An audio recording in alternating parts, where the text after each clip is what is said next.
For those who may not know, because obviously there are people watching from my YouTube and from my Facebook as well, can you tell us a little bit about Monica Schmidt pre-COVID and why you decided to kind of go, I need to do something, I need to say something, and that in time turned, we met, we talked about stuff, you made the decision to start Reignite Democracy Australia, and it eventually led up to your arrest. But there's a story before that as well. So how about we just start at the beginning?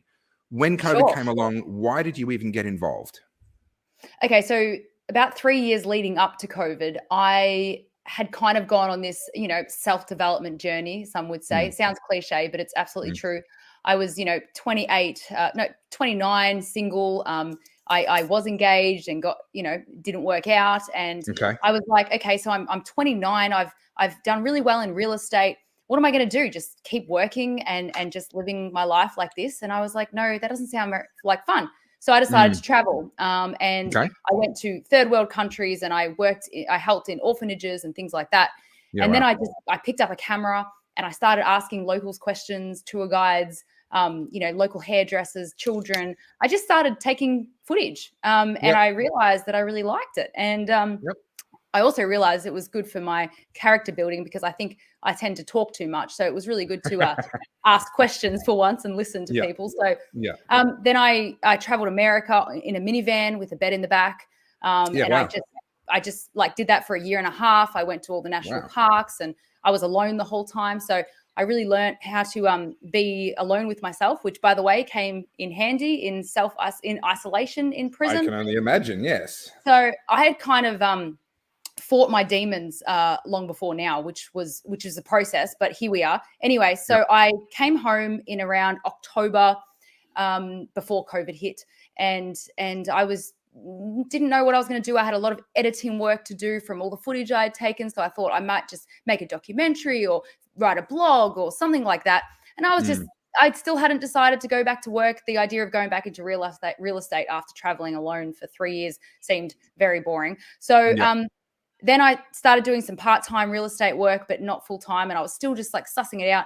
And then COVID happened. And like everyone else, I was unsure. But straight away, I smell a rat, because I'm just suspicious of any government authority, really. So I was just suspicious, and I wasn't scared, because I have a pretty strong immune system and I'm reasonably healthy. So I just thought, it'll be okay. Anyway, it was June, July, and August of 2020 when I just started thinking, geez, I want to do something, and there's all these people with all this anger and aggression, and you can't protest, and you can't leave the house, and you can't go to church, and there's no outlet for your aggression. And I know that's not healthy for you. You can get alcohol and fast food, but you can't exercise, or you can't see your friends, which is like a healthy version of addiction.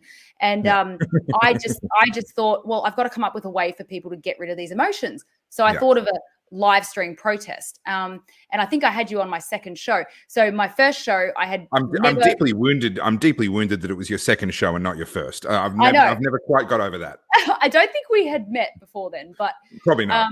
I'm just giving you a hard time. No, it's fine. I had 4 people on the show, and I had 4,500 comments, and I collated them into subject headings. And I made pie graphs and bar graphs, and I sent it to all the members of parliament.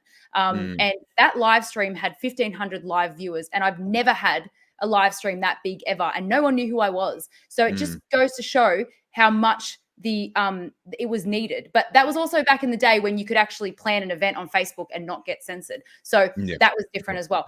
It just kind of snowballed from there. Topher, I barely knew the Prime Minister's name before COVID. I didn't care about politics.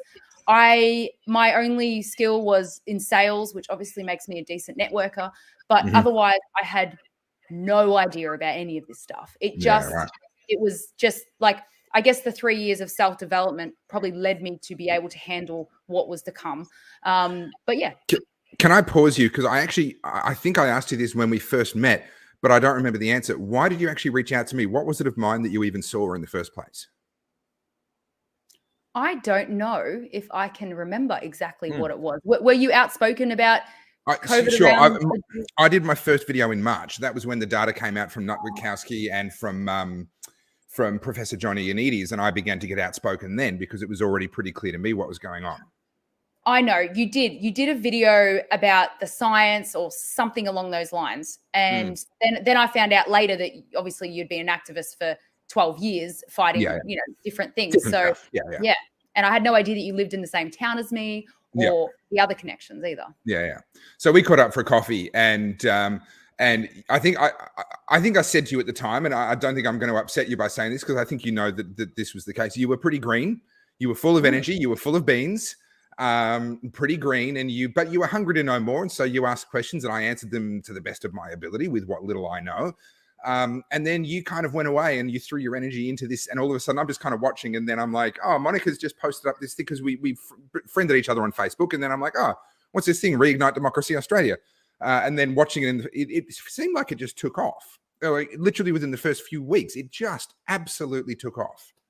Yeah, actually, now you're reminding me, there's so much has happened. I forgot that you were kind of like a mentor to me for the first couple of months because I was getting trolled and, all that terrible stuff. And you said something to me that I have repeated many, many times, which is that, Monica, you don't have to reply to everyone, and you don't have to say yes to everyone, and you don't have to do everything people want you to.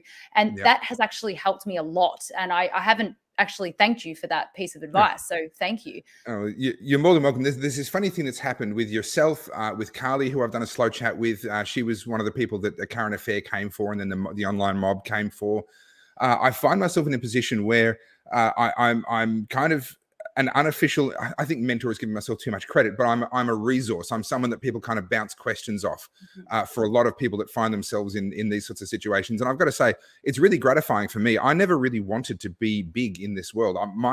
In my head, I would have been long gone from this a long time ago. And actually, if you go back far enough on my Facebook page, I think about 5 years, you'll find that I actually spent an entire year not posting.